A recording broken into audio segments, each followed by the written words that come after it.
Yuri Vaz, homem de cabelos encaracolados e escuros. Ele está com uma camisa branca de estampa de flores preta sobre camiseta preta e calça cinza. Atrás dele é uma parede Escuta verde. só que interessante. Uma professora, sabendo que o município da escola onde leciona é repleto de nascentes, resolveu realizar um projeto de pesquisa de campo com seus alunos para mapear e classificar essas nascentes. O resultado foi tão impressionante que não dá para resumir. Eu sou Yuri Vaz e este é o Escola na Real.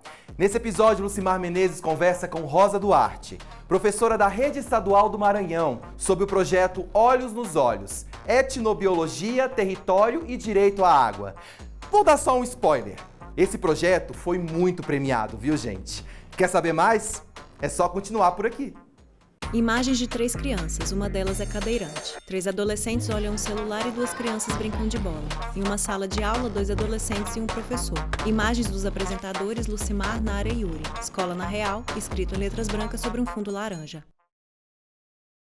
Mesa redonda com 2 cadeiras. Sentado à esquerda está Lucimar Menezes, à direita Rosa Maria Duarte. À frente de cada um deles há uma caneca. Ao fundo, no centro, uma TV exibe a logo do programa Escola na Real. Olá, sejam bem-vindas, sejam bem-vindos ao podcast Escola na Real. Lucimar, Eu sou o homem Lucimar negro de cabelos Menezes curtos. e hoje nós recebemos aqui a professora Rosa Maria Duarte.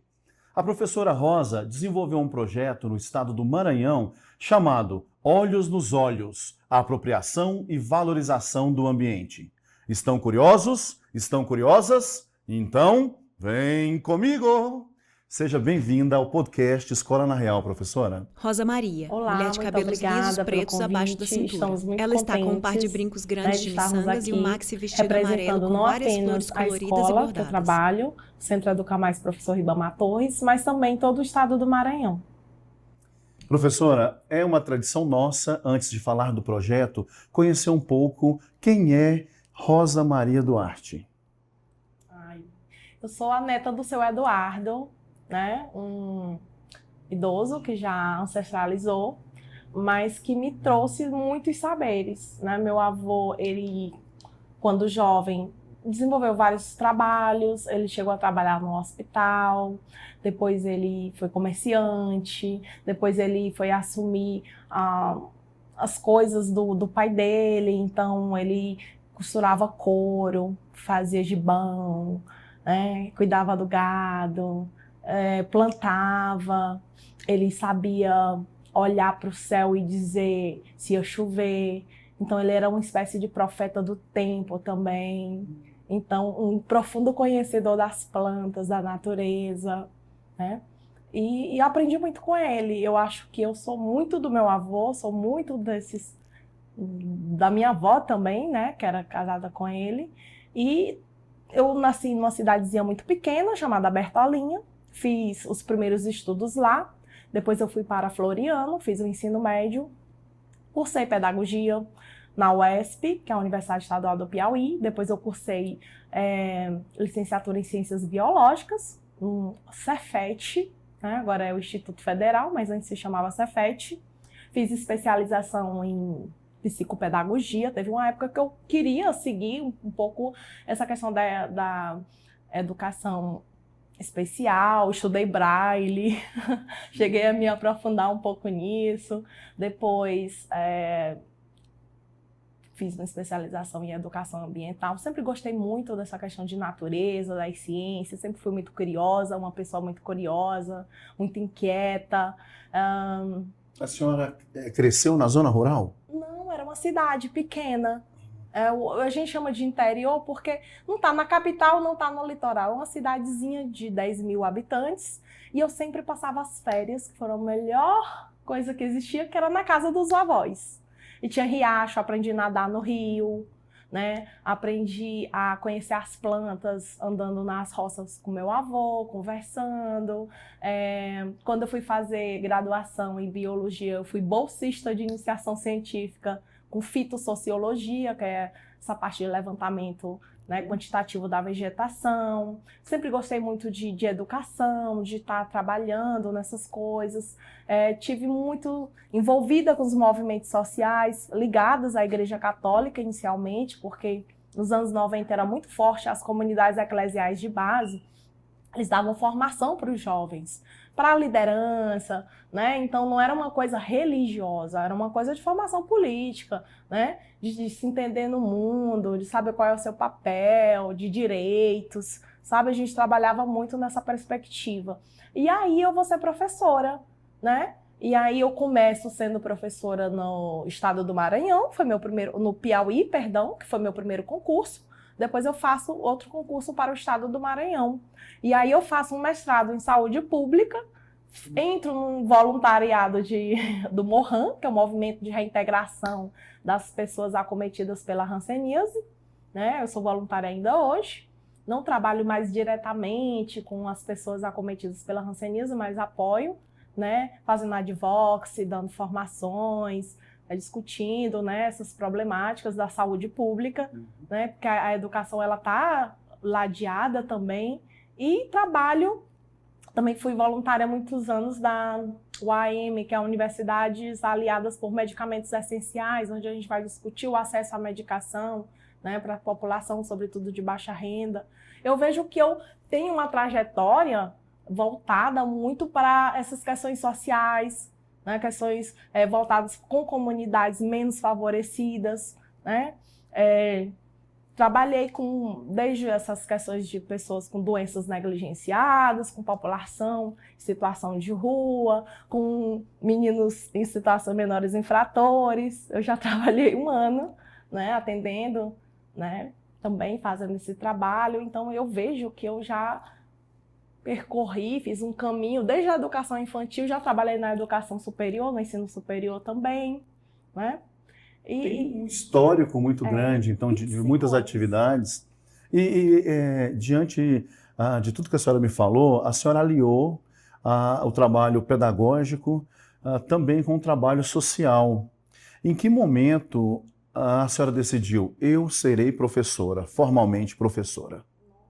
Eu fiz o concurso, né, uma história até engraçada, porque eu fui estudar em Floriano, e a minha mãe resolve me matricular num pedagógico, um curso pedagógico. Tinha um curso científico, o pessoal chamava científico, e tinha um curso pedagógico. Eu fiz o curso pedagógico também, paralelo com a outra escola, e aí teve um concurso público para professor classe A. E a minha mãe me disse assim, olha, eu vou te dar o dinheiro para você fazer o concurso, para ver se tu aprendeu alguma coisa, né, nesse curso que tu tá fazendo. E aí eu não passei no concurso.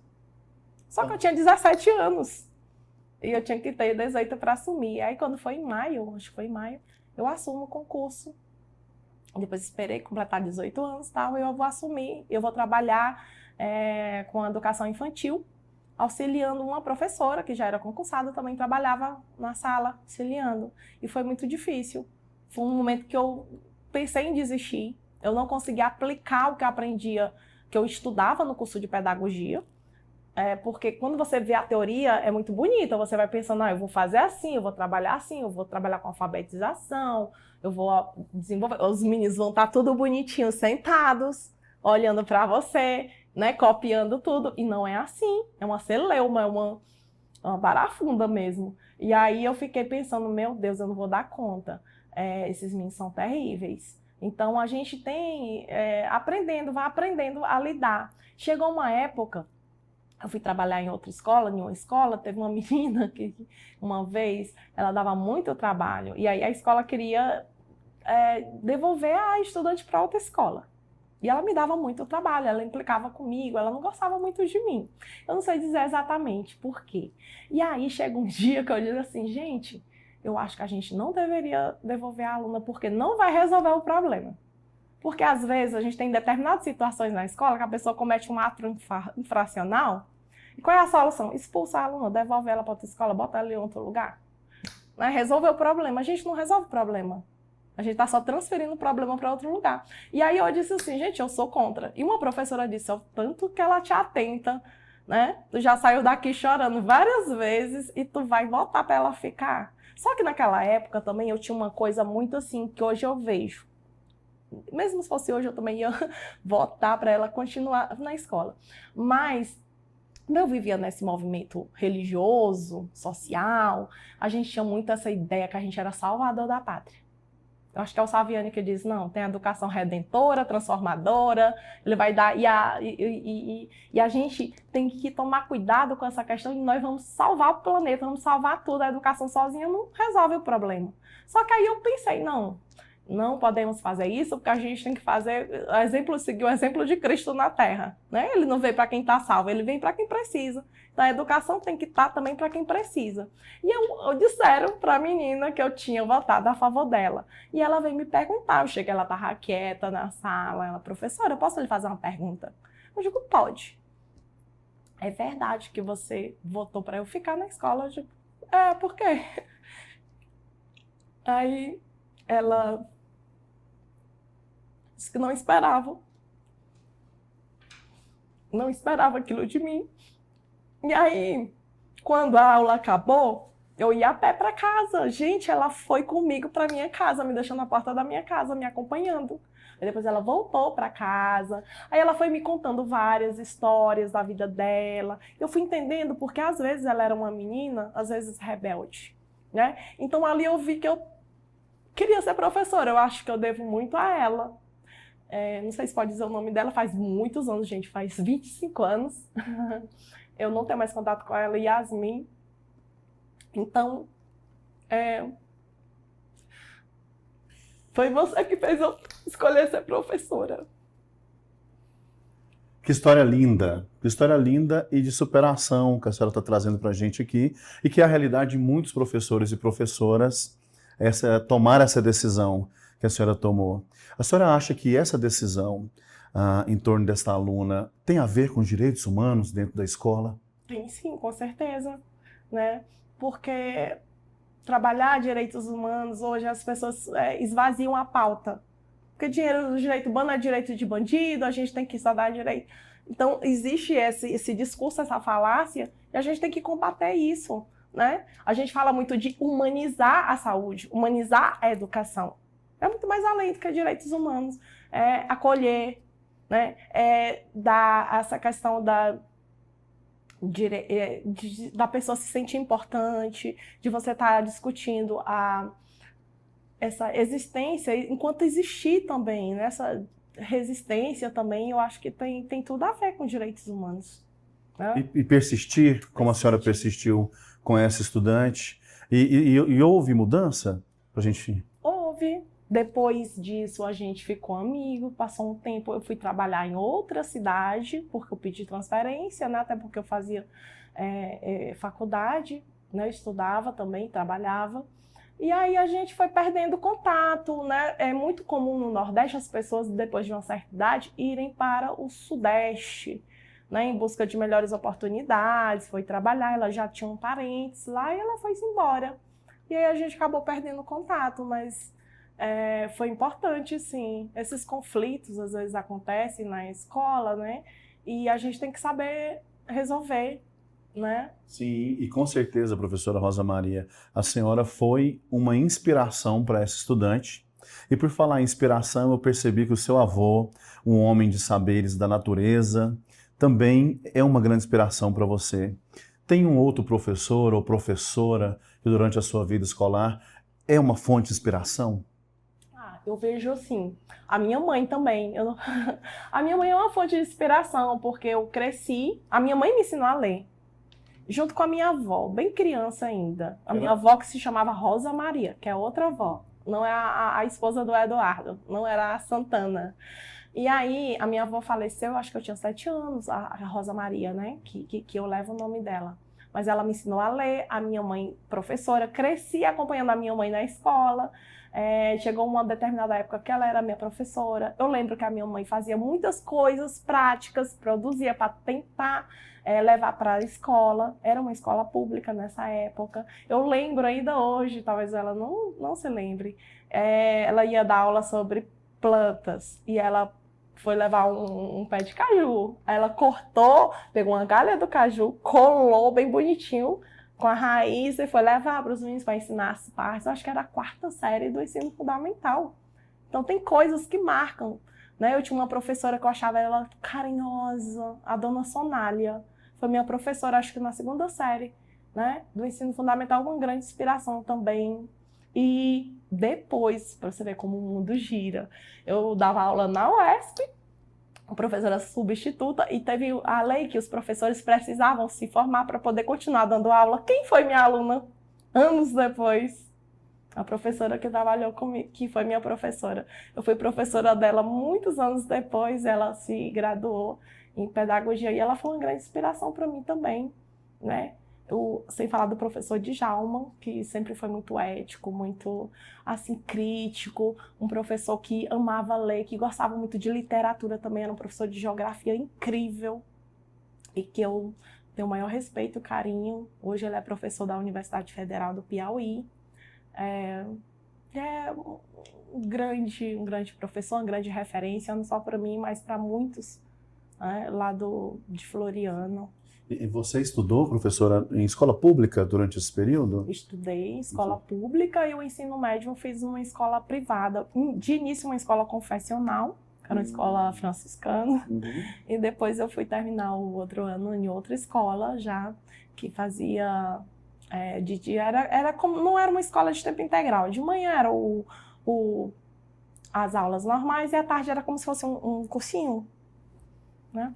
E a escola que a senhora desenvolveu o projeto Olhos nos Olhos, qual é essa escola? Onde ela fica? Como ela é? A população? Existe dificuldades enfrentadas ali na comunidade? Sim, é uma escola de tempo integral. Ela é uma escola que a gente chama de P3, porque o Estado do Maranhão ela foi adequando as escolas, né, pegando as escolas regulares e transformando em tempo integral, né, adequando. Aí teve, eu acho que ela foi tipo a terceira leva, teve um período, né?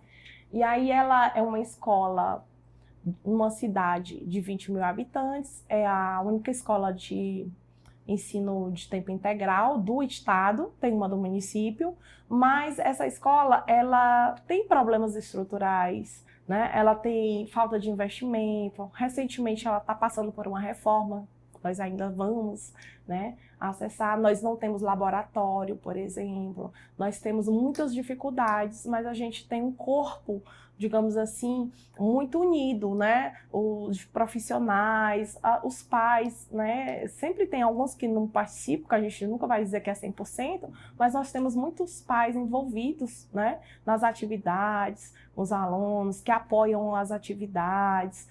Temos estudantes de baixa renda, muitos deles recebem o pé de meia, muitas famílias elas são beneficiárias, né, dos programas assistenciais, digamos assim, dos programas, né, do governo federal, que é muito importante para manter esse estudante na escola. A gente tem... a gente está numa área de Matopiba, essa área aqui de grãos, de produção de grãos, de soja. A gente tem muito problema com...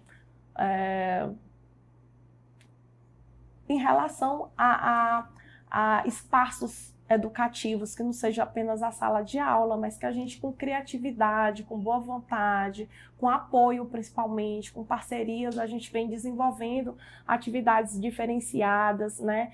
Tentando trazer, né, essa questão do desemparedamento escolar, porque a escola, o ensino, ele não pode acontecer somente dentro de 4 paredes, descontextualizado da realidade do aluno. A gente está trazendo esse aluno para ir para o território, avaliar esse território, analisar, né? Abrir os olhos. Até eu digo assim, às vezes eu acho que vocês estão de olhos cerrados para o cerrado, né? E aí, é uma coisa até meio poética, mas é triste também você dizer. O aluno, ele olha essa planta tem que ser derrubada mesmo, porque ela é retorcida, ela é feia, que... Assim, o cerrado é feio, o cerrado ele não tem, a riqueza do cerrado é a soja. A riqueza do cerrado não é a soja, é a população que ali vive, né? E quando eu falo população, eu me refiro novamente, como eu sempre falo, ao que o autor, o Nego Bispo fala, que é um quilombola, que é um filósofo quilombola. Ele fala de todos os seres viventes, desde as plantas, dos animais, nós, até as pedras, ele fala. Tudo isso é importante, os viventes e os não viventes, que eles têm que viverem em harmonia, e a gente tem que valorizar isso. Então, a gente tem que discutir, né, trazer esse pessoal para conhecer, interagir com esse território, reconhecer seus problemas, questionar, investigar, avaliar, analisar e propor soluções. Porque o que a gente mais vê são pessoas que vêm, salvadores da pátria, tentar resolver a problemática, né? Descontextualizado da realidade, onde não é aquilo que a população quer, não é aquilo que é o verdadeiro problema. Me conta aqui, só para entender melhor. Qual o nome da escola? Centro Educa Mais, professor Ribamar Torres. E essa escola, a professor Ribamar Torres, ela fica numa região de produção de soja, produção de grãos? Soja, milho, mineração, brita, extração de calcário. E ao mesmo tempo também convive com comunidades ancestrais? Isso. Justamente. Também lá, Pastos Bons, o nome também remete à criação de gado. Eram grandes fazendas, né? Que ela tem 250 anos de emancipação política. Ela é uma cidade antiga.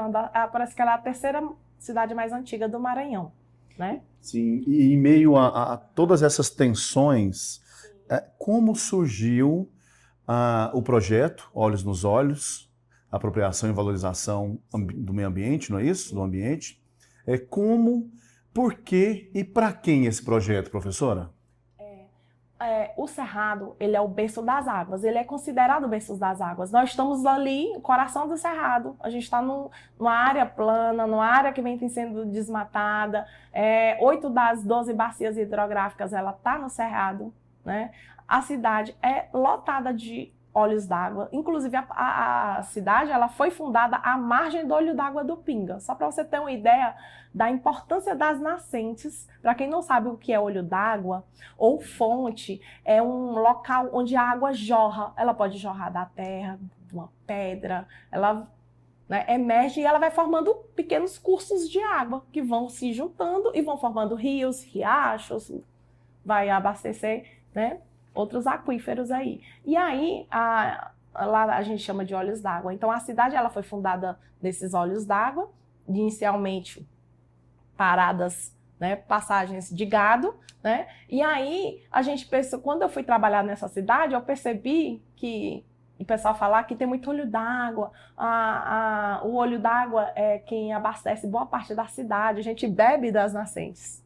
A gente bebe dos poços tubulares, né? Mais de 50% dos bairros eles são abastecidos pelas nascentes, por esses olhos d'água. Aí eles vão dizendo que o olho d'água é mineral, e vão falando várias coisas. Mas ao mesmo tempo que eu me orgulho desses olhos d'água, eles são poluídos, tem esgoto lá dentro.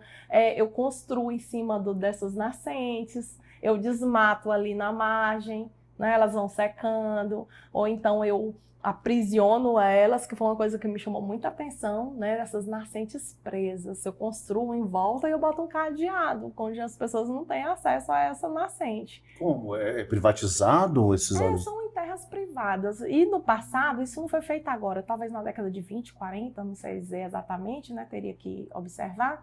Em algumas dessas propriedades tem uma nascente muito importante, e aí eles construíam não é um cercado, eles construíram uma parede e ele está aprisionado. Então, me chamou a atenção aquilo. E aí eu vou discutindo com os estudantes, né? Vamos fazer um trabalho de campo, uma aula de campo, que não é passeio, é um trabalho de pesquisa, de investigação, né? Dentro da educação ambiental, uma educação ambiental, né? Crítica, investigatória e tal. E aí, como que a gente vai fazer? Vamos para a nascente? Vamos. E aí, no meu mestrado, eu trabalhei uma parte, antes dele, né, ajudava lá a fazer o georreferenciamento. Só que eu não tinha equipamento para fazer o georreferenciamento. Aí, nós vamos usar um rede GPS, que eu posso baixar no celular, tá sem internet, mas funciona normalmente. Eu vou lá, ensino o menino a fazer a coleta do dado, se ele não souber, ele printa, para ficar mais seguro, e anota nas fichinhas de campo. Isso é o quê? Um mapeamento? É um mapeamento das nascentes. E a gente começou a ir a pé, mapear essas nascentes. Aí, quando a gente chega na nascente, que nascente é essa? É uma nascente privada, está numa área pública. Aí a gente vai dizer se essa nascente está preservada, se está degradada, se está perturbada. Aí, para isso, a gente vai usar uma bibliografia que é de Pinto, que ela vai dizer, por exemplo, tem gado, tem pasto, tem muita planta exótica, tem lixo, tem compactação do solo. Essa nascente é uma nascente que ela está degradada. Os buritis estão mortos. Buriti é uma planta indicadora de qualidade ambiental. Então, se os buritis estão mortos ou morrendo, alguma coisa está acontecendo ali. Ou a nascente está degradada ou perturbada. E aí a gente começou a perceber que tinha essas coisas. Aí eu vou para outro local, tem muito pé de jaca, tem pé de eucalipto, ou então tem uma mata de vegetação ciliar preservada a 50 metros. Ela é uma vegetação preservada. E a gente começou a fazer isso. Mas para os alunos valorizar o patrimônio, que é um patrimônio. A gente queria também trabalhar os objetivos do desenvolvimento sustentável, discutir água, saneamento, discutir também, reconhecer o território para o aluno se apropriar, porque tinha estudante que ele vivia na cidade, mas ele não conhecia as nascentes, ele não sabia que existia aquilo. E muito menos sabia que eles bebiam água dali, né? Então, para eles foi uma descoberta, foi uma surpresa. Então, para quem? Para a comunidade, para os estudantes e também para trabalhar essa questão da alfabetização científica. E uma alfabetização científica para a transformação social, porque ali os estudantes eles vão botar em prática todos os conhecimentos, né? Eles vão discutir com temas sensíveis, com temas como racismo ambiental, né? E vários outros temas atuais que a escola ela não pode se negar a falar e que nem todo mundo está preparado para discutir, né, sobre essas temáticas. E eu quero saber mais sobre esse termo que a senhora acabou de falar, racismo ambiental, e comecei a entender a primeira etapa do projeto. Mas vai ser daqui a pouco que nós vamos dar um pequeno intervalo agora. Escola na Real dá o recreio, mas volta rapidinho. Continua com a gente. Até daqui a pouco. Imagens dos apresentadores Lucimar, Nara e Yuri. Escola na Real, escrito em letras brancas sobre um fundo verde. Imagens dos apresentadores Lucimar, Nara e Yuri. Escola na Real, escrito em letras laranjas sobre fundo creme. Yuri. Vale a pena destacar essa história. Quando a escola onde Rosa era professora planeja devolver um estudante por mau comportamento, Rosa se coloca contra, mesmo tendo sido vítima desse mau comportamento da menina. Com isso, ela ganha a confiança da aluna e as coisas se resolvem. A educação também tem que estar para quem precisa, diz Rosa Duarte. O podcast Escola na Real está aqui para dar visibilidade a exemplos dessa visão de educação, na perspectiva dos direitos humanos. Foi por pensar no que a comunidade precisa que a professora Rosa idealizou esse projeto de tanto sucesso. Continua com a gente, porque tem mais história emocionante para conferir. Escola na Real. Lucimar. Estamos de volta com o podcast Escola na Real. Hoje conversando com a professora Rosa Maria Duarte e o projeto que ela desenvolveu na cidade de Pastos Bons, no Maranhão, chamado Olhos nos Olhos, apropriação e valorização ambiental. Professora, explica para a gente um pouco melhor sobre esse conceito de racismo ambiental e como ele relaciona com o seu projeto. Rosa Maria. É um termo que ele foi cunhado lá nos Estados Unidos, mas ele chega no Brasil com uma nova roupagem, digamos assim, uma outra perspectiva, onde a gente vai ver que as consequências, digamos assim, ambientais, elas não são a mesma dentro da população, dentro da cidade. Por exemplo, algumas comunidades periféricas, principalmente, onde tem pessoas com menos estudo, né, racializadas, onde tem esse recorte racial, ele também sofre, né, com questões de ausência de saneamento básico, ausência de água potável, ausência de coleta de lixo, por exemplo, ausência dos programas de saúde, né, atuantes, como está no centro da cidade. Então, eles dão esse termo para essas consequências, né, onde ficam, principalmente para essas comunidades que estão mais marginalizadas, né, eles chamam de racismo ambiental. E esse racismo ambiental foi algo presente na unidade escolar onde o projeto foi desenvolvido? A gente não pode dizer que foi na escola em si, mas que um dos desdobramentos que a gente foi trabalhando e a gente foi identificando que alguns bairros eles sofriam mais, né, com a ausência de água encanada, né, de água tratada, de coleta, em relação a outros bairros, né? Quais eram os bairros que sofriam mais com a ausência de água? E, consequentemente, eles teriam mais problemas de saúde pública, né? Porque se eu tenho que guardar água, muitas vezes em locais que eles não estão muito bem apropriados, então vai ter proliferação de mosquitos da dengue, né? Eu posso ter problemas de gastroenterite mais nessa região, né? O esgoto vai passando a céu aberto e a gente vai discutindo sobre isso também, sobre essa ausência, né, do Estado, né, que não está tão presente em determinadas comunidades, em relação a outras comunidades, quando comparado a outras comunidades dentro de uma mesma cidade, dentro de uma mesma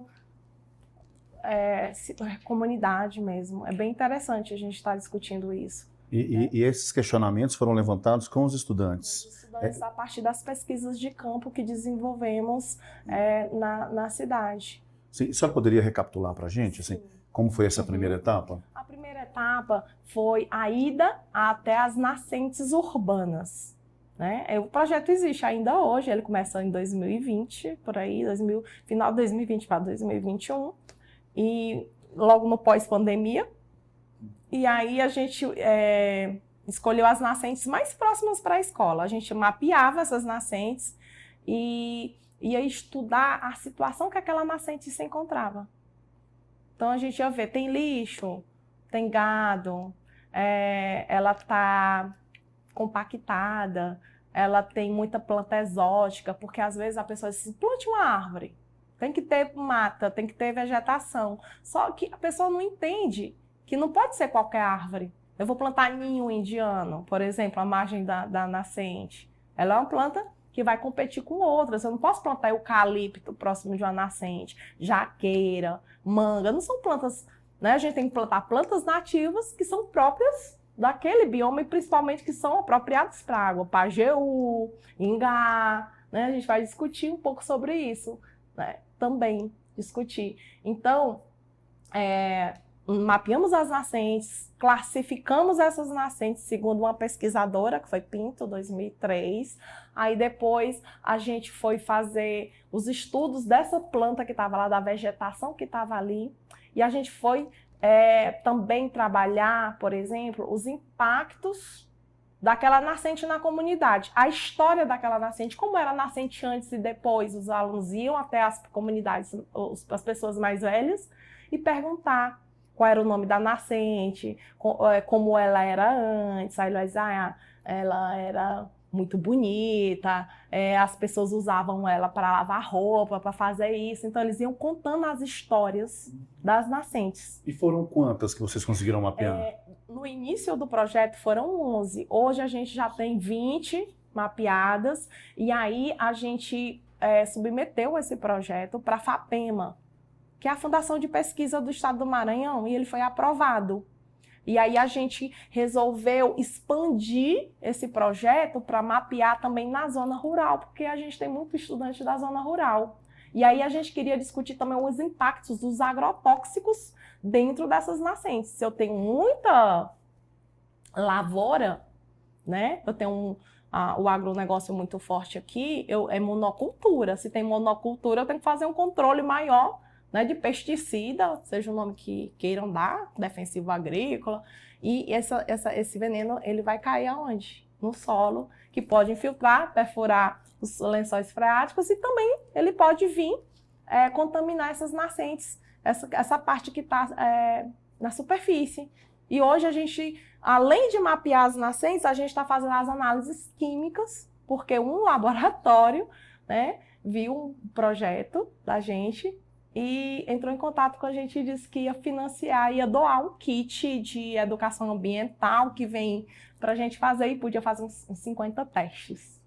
Foi o primeiro assim, apoio financeiro, digamos assim, que a gente ganhou, que foi a FAKIT. Os alunos são alunos de ensino médio? São alunos de ensino médio. Ensino médio. Era um projeto voltado para os alunos de primeira, segunda e terceiro ano, isso mesmo. Ensino médio. Aí a gente vai para lá ensinar eles a fazer o georreferenciamento, porque os meninos têm celular, sabe mandar uma indicação, mas muitas vezes eles não sabem como é que o GPS funciona, eles não entendem como é isso, e também não entendem que eu posso marcar um ponto ali, e que é uma coisa importante, porque eu posso voltar depois, eu posso fazer de uma planta e voltar lá. Imagina fazer de uma nascente. Eu digo, vamos descobrir onde tem as nascentes. E a gente fez uma pesquisa bola de neve. vai numa pessoa, onde tem uma nascente aqui próximo? Aí o idoso, aqui atrás, não sei aonde, mas ela não tá bonita. Não, a gente só... Você pode levar a gente lá? Posso. E aí a gente ia lá, coletava o ponto, observava, fotografava, olhava como era que estava, se era período chuvoso, se não era, como era o solo, o que tinha ali, fotografava, tem lixo. Foi uma pesquisa bem densa. Tanto foi que ela gerou muitos prêmios. E vamos falar dos prêmios, mas o projeto Olhos nos Olhos era realmente olhos nos olhos das pessoas, os mais antigos da cidade. Olhos nos olhos d'água. E olhos nos olhos d'água. Justamente. Porque eu acho muito poético o nome Olho d'Água.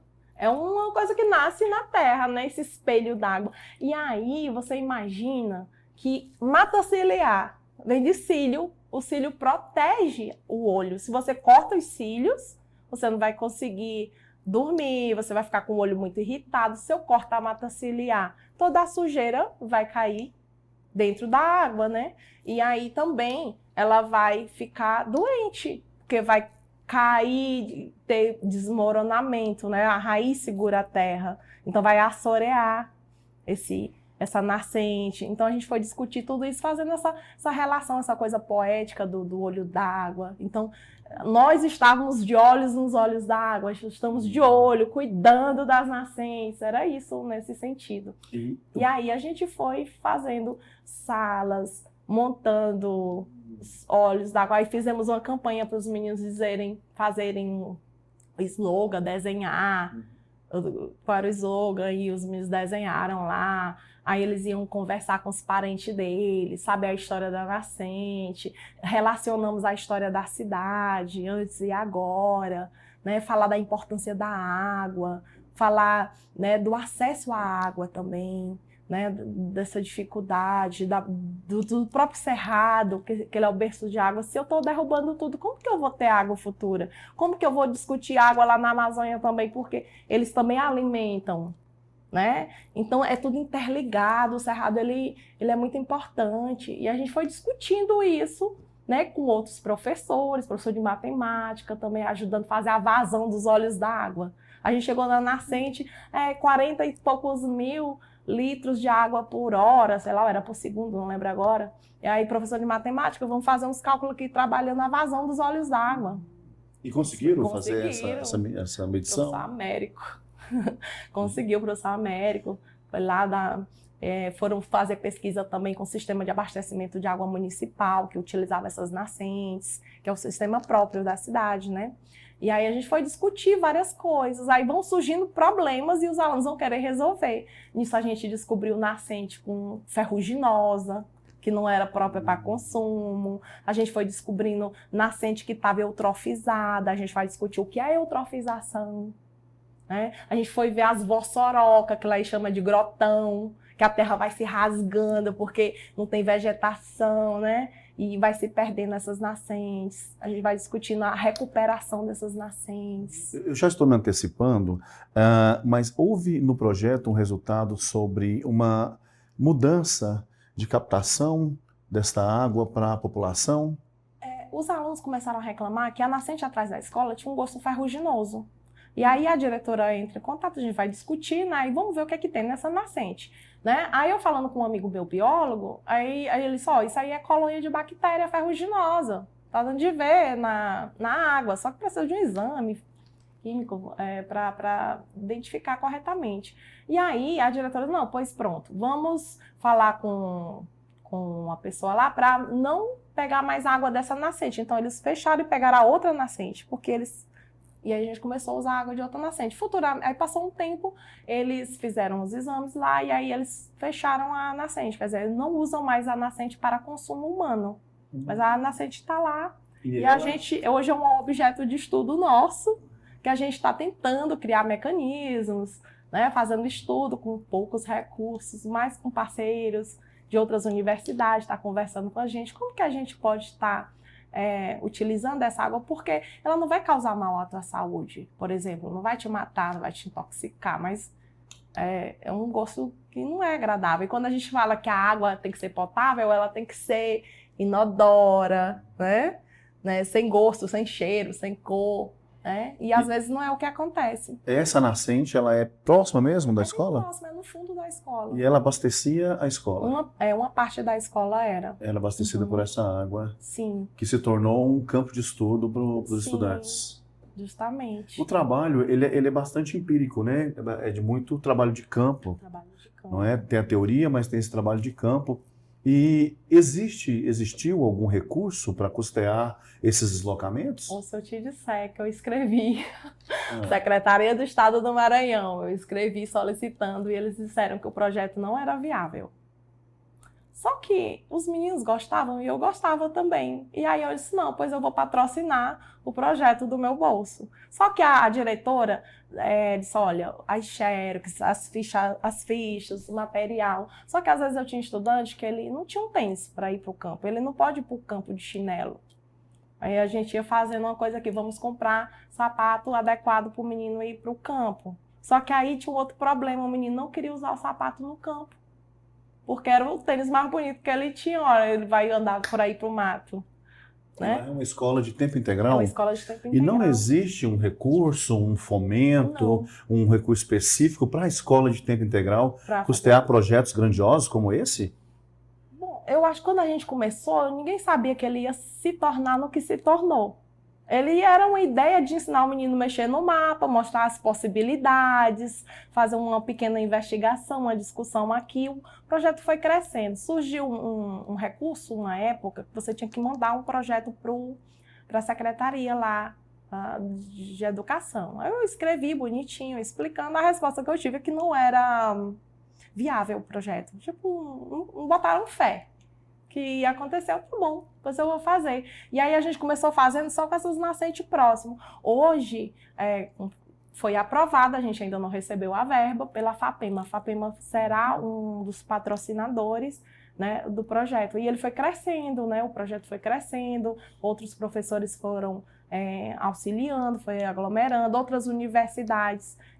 Por exemplo, no meu mestrado eu aprendi um pouco de mapa, mas eu não domino QGIS.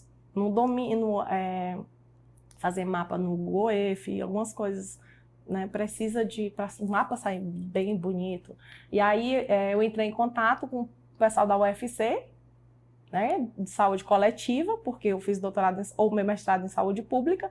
Aí eles faziam um mapa, eu dava as coordenadas para os meus estudantes, todos os estudos. Alguns abriam a câmera lá, faziam um telão, uma visual, né, assim, assim, assim, eu produzindo, mostrando como era que acontecia. Então a gente fez digamos assim, essa relação.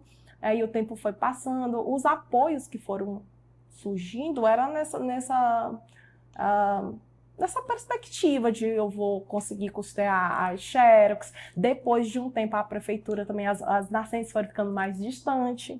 Aí a gente começou a solicitar apoio de transporte escolar da prefeitura, e ele nunca nos negou, né? Sempre que possível, não, marque o dia que a gente vai mandar o ônibus e buscar esses estudantes.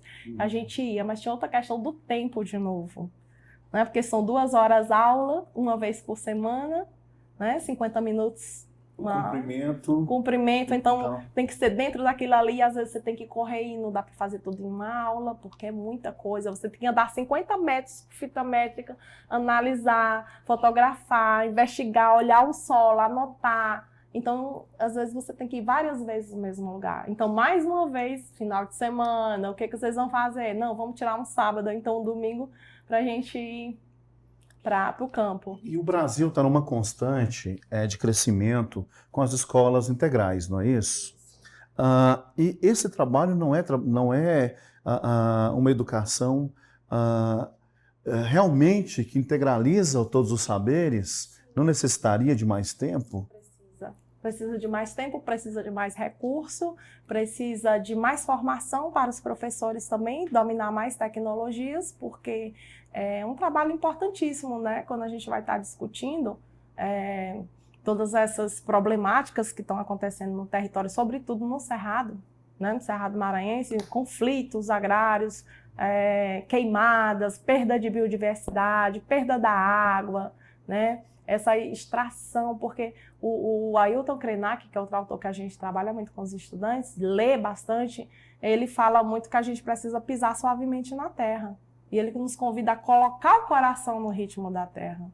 Mas ele diz que o agronegócio dominou o cerrado, né? Aí vocês vão dizer, a professora está falando muito mal do agronegócio. Mas o que a gente tem que ver é que as pessoas vêm com um discurso de desenvolvimento para uma região e muitas vezes não é o desenvolvimento que a gente espera, porque a gente precisa de um desenvolvimento com responsabilidade, né? A gente precisa do PIB, tá lá, do dinheiro, precisamos, mas a gente precisa também de envolvimento, a gente precisa desses envolvimento com essas comunidades, com esses saberes, de preservar a nascente, de preservar essa vegetação, né, de estar discutindo com esses estudantes que a legislação está mudando. Então teve o discurso de passar a boiada para derrubar mais e mais, e a gente já produz tanto, e a gente já tem tecnologia também para produzir mais com menos terreno, né? Então, por que não? Mas a gente está sempre com essa ganância de ter mais e mais e mais, e muitas vezes a gente vai ter isso daí, só que a terra se cansa. Ela vai, digamos assim, chegar uma hora que ela está exaurida, que não vai ter condições de estar. E a gente vai precisar de vegetação, a gente vai precisar de água. Não dá para viver sem água. Água. Vocês estão trabalhando e trabalharam, estão trabalhando também, continua, com um recurso natural essencial, que é a água. E além do fator tempo e da dificuldade com recurso, qual outro problema vocês enfrentaram? A distância, às vezes, né? A gente precisa deslocar com esse grupo de estudantes, que não é tão pequeno, para esses locais. E aí eu tenho que primeiro educá-los, mostrar que a gente está indo para o campo, que o campo tem seus perigos. Tem menino que não era acostumado a sair no campo. Eles querem sair correndo, ou então a gente chegou um caso que veio a serpente. O menino queria matar a serpente, gente, nós estamos no local dela, né? Então, trabalhar essa educação ambiental também para esses vivências. Ela é um animal importante aqui, que ela faz controle de outros animais, então nós que temos que sair daqui. Né? Então, existe essa cultura de matar, de destruir, dos sapos também. A gente foi fazer um trabalho na nascente, e aí teve uma história que me chamou bastante atenção, que era a nascente do Pinga, dizia que tinha uma gia, eles chamam gia, é uma rã grande, né, que era guardiã dessa nascente, e que mataram a rã. E aí mataram essa gia, e aí o olho d'água começa a morrer. Aí a gente foi refletir também sobre essas lendas locais que existem lá. Eu disse assim, onde que o anfíbio, a rã é um anfíbio, né? Ela está muito relacionada à água, gente. Se está desmatado, se não está. Então a gente foi discutir muito isso, né? Que um depende do outro. Os impactos ambientais. Desses impactos ambientais. Né? E foi interessante que eles começaram a ver com outros olhos também essa questão dos sapos, das rãs, das pererecas. E aí a gente fez uma parceria com uma professora, Ana Paula Pietri, do Butantan. Na época ela fez o doutorado, o pós-doc dela com uma espécie de rã específica.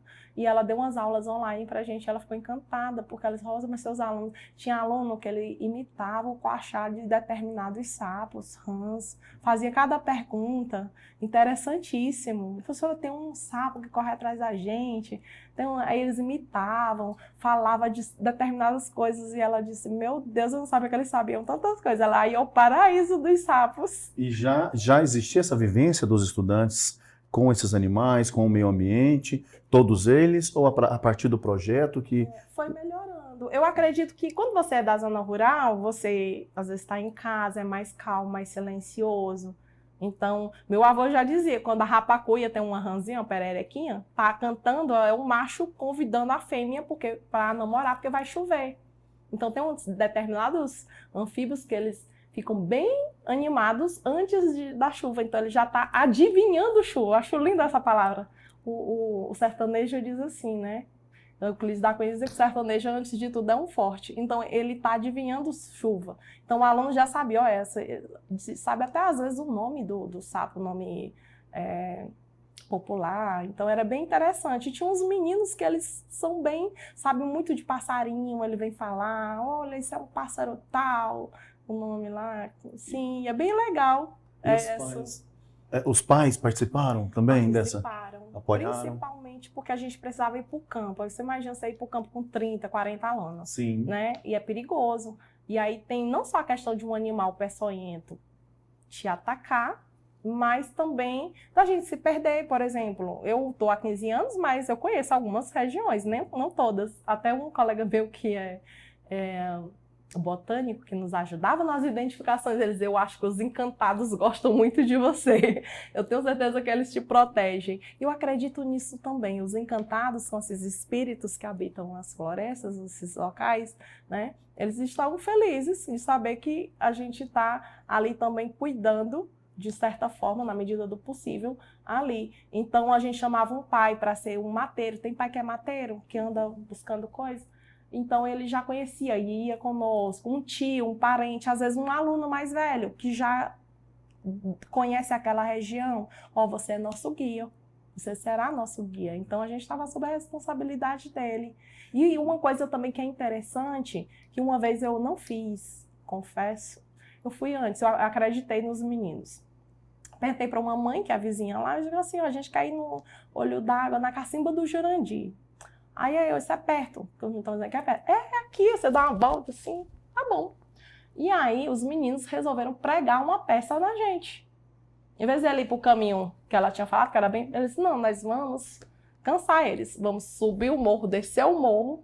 Gente, não tinha necessidade. Dar uma volta, a gente andou assim uns 6 quilômetros para chegar no local que a gente podia ter andado 1,5 quilômetros. Então, gente, disseram que é perto e a gente nunca chega. Tá acontecendo um menino cansado. Ainda bem que a gente leva água, barrinha, coisinha, né? Mas foi tudo tranquilo. Aí eu disse assim, tá demorando demais. E eles sorrindo, se acabando de rir na frente. Depois, hoje, gente, vamos voltar logo, não dá tempo não. Aí, volta. Não, a gente vai voltar por outro lugar. Eu disse, mais longe. Não. Aí a gente dá uma volta. Gente, eu não acredito que vocês fizeram isso com a gente. Aí eu disse, nunca mais eu vou confiar em vocês e não vou antes conhecer. Então, desde esse dia, eu já sei qual é o local que a gente vai, lugar tal. Então, me leva antes, que eu já vou lá, vejo tudo e volto. Eles pregaram uma peça com a trajetória. Por falar em trajetória, um dos resultados é um prêmio que vocês ganharam em primeiro lugar. Que prêmio foi esse? A gente ganhou o prêmio MAP Biomas, que foi aplicação, né? Também nas escolas públicas, a gente mapeou essas nascentes, a gente trabalhou com os alunos com o primeiro ano, reforçando o conhecimento de matemática, né? Trabalhando os dados do MAP Biomas. A gente pegou os dados de queimadas da cidade, mineração, água, várias coisas, só da cidade. E aí a gente foi trabalhar com os alunos esses dados reais que estavam lá, que eles são atualizados direto, né? A plataforma gratuita, maravilhosa. E aí a gente escreveu, né? A gente escreveu esse projeto e ganhamos o primeiro lugar. A gente também ganhou o prêmio Territórios de Educação, né?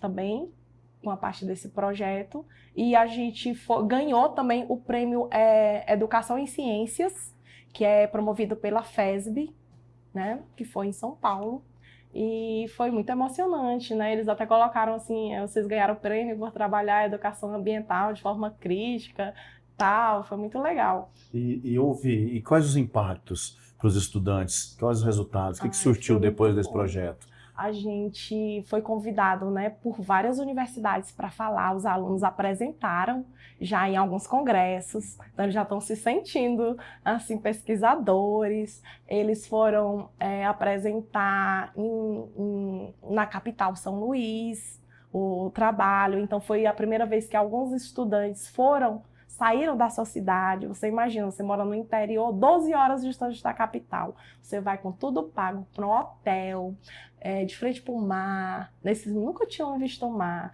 Eles foram para a Universidade Federal do Maranhão, que é enorme. Eles, meu Deus, a universidade é maior do que o meu interior, do que a minha comunidade. Enorme, é uma cidade, né, a universidade.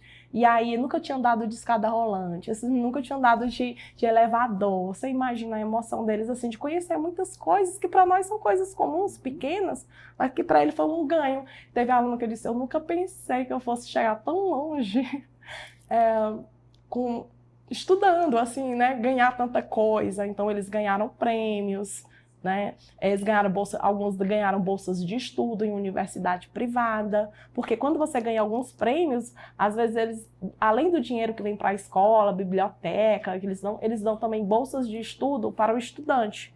Então, ele faz uma prova, a bolsa já é, né? Então, ele tem que passar e aí ele pode fazer um curso. Teve um aluno fazendo curso de psicologia e outros cursos. Né? Abriram outros horizontes. Através disso.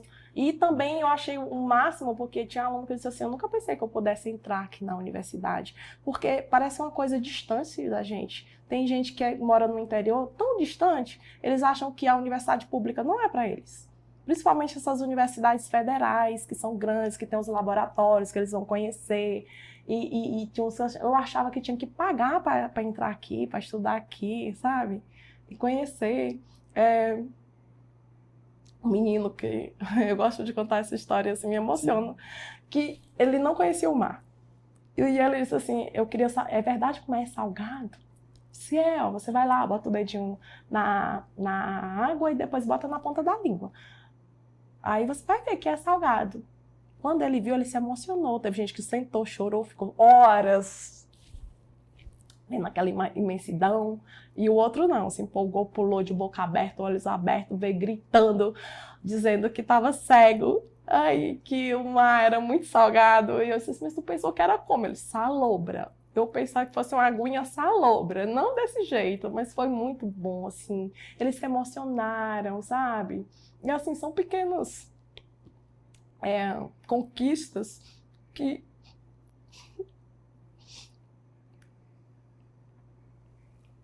Eis a relevância e o tamanho do projeto da senhora e desses estudantes lá em Pastos Bons.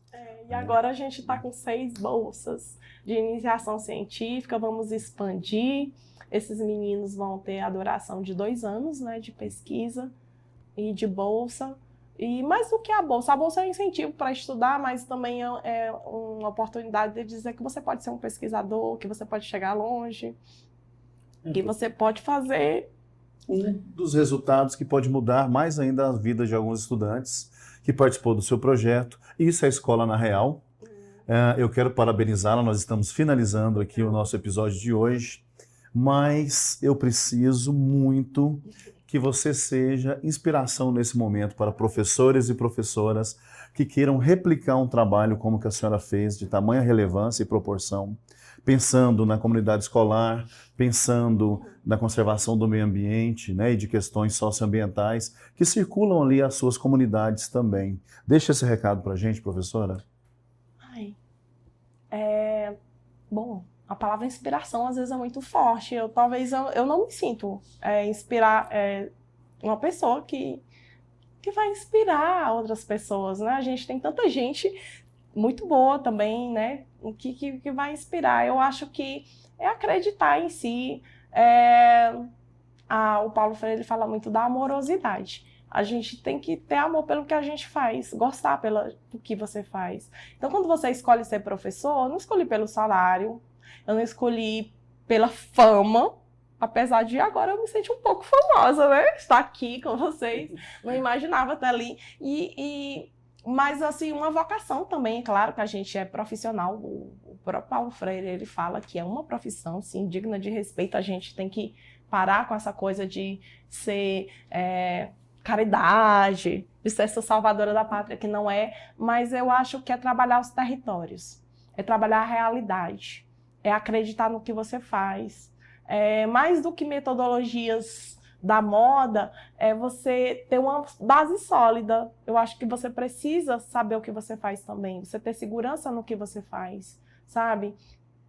Hoje, infelizmente, a gente está com uma formação de professores um pouco decadente, né? E muitos professores que estão ali por falta de opção, não porque eles querem ser professores. Então, se eu estou por falta de opção, eu não vou pensar, eu vou dar uma aula diferente, que faça sentido.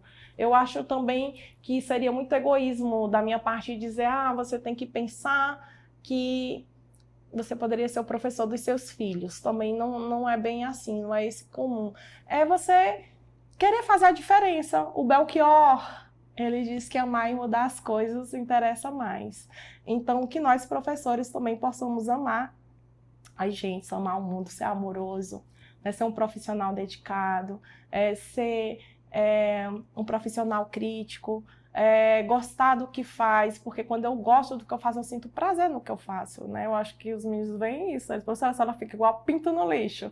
E eu acho que é isso, é você descobrir o que você gosta de fazer, é uma coisa que os alunos se identifiquem e tentar fazer o melhor de si dentro das suas possibilidades, né? Como eu disse, a nossa escola é uma escola carente de recursos, né? Estamos chegando aí com uma reforma, esperamos que ela venha com bastante coisa para a gente, mas eu poderia cruzar meus braços e dizer, eu não vou dar aula, eu não vou fazer nada diferente, eu vou ficar aqui na sala de aula, no ar-condicionado, que é cômodo para mim. Mas quando eu tenho esse compromisso social, esse compromisso de ver e de incentivar, inspirar os alunos, principalmente, a quererem gostar das ciências, entender que estudar é bom também, porque hoje ele quer ser TikTok, ele quer ser qualquer coisa menos professor, né? E estudar, ele é chato, não tem nada a ver. E aí você traz um negócio desse do campo, no início ele vai, porque quer brincar, porque quer sair da sala de aula, desse desemparedamento, né? Desse enclausuramento. Mas depois ele vai entender com o tempo que ali não é um passeio, ali é uma pesquisa, é uma aula tão importante, tão complexa, né? Porque ele vai ver essas relações na prática. E eu acho que é isso, você tem que... Acho que é você mesmo se auto-inspirar. Eu acho que é isso. Professora, parabéns pelo trabalho, pelo projeto. Eu agradeço a sua presença aqui também. Muito obrigado. Eu que agradeço. E com olhos nos olhos de vocês, eu me despeço também e agradeço por nos acompanhar até aqui. Siga lá em direitoshumanos.ufg.br, que tem mais conteúdo para vocês sobre esse projeto e os demais projetos que nós trabalhamos aqui na Escola na Real. Ficamos por aqui e até o próximo episódio. As pessoas vêm com um discurso de desenvolvimento para a região, mas não é o que a gente espera. A gente precisa de um desenvolvimento com responsabilidade, de envolvimento com essas comunidades, de preservar as nascentes, a vegetação. Com as palavras e o exemplo da professora Rosa Duarte, finalizamos por hoje. Mas tem episódios novos do Escola na Real sempre às quintas-feiras, às 8 da manhã, no canal e perfil Direitos Humanos UFG, no YouTube e Spotify. Para saber mais, siga nosso perfil no Instagram, @direitoshumanosufg, ou acesse o site direitoshumanos.ufg.br. Até mais!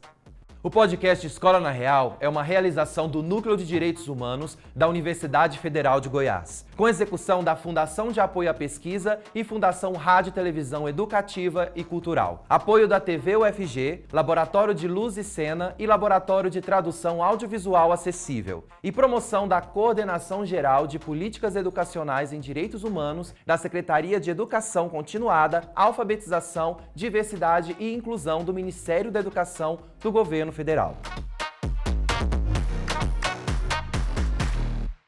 Escola na Real.